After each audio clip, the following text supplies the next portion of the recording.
You ask Tiger to solve. This deals with linear equations with one unknown. The final result is x equals -20. Let's solve it step by step. Swap sides.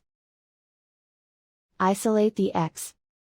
Multiply both sides by inverse fraction 4 over -5. Move the negative sign from the denominator to the numerator. Group like terms.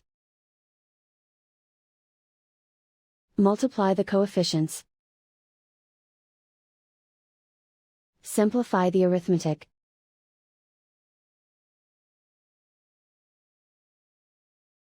Move the negative sign from the denominator to the numerator.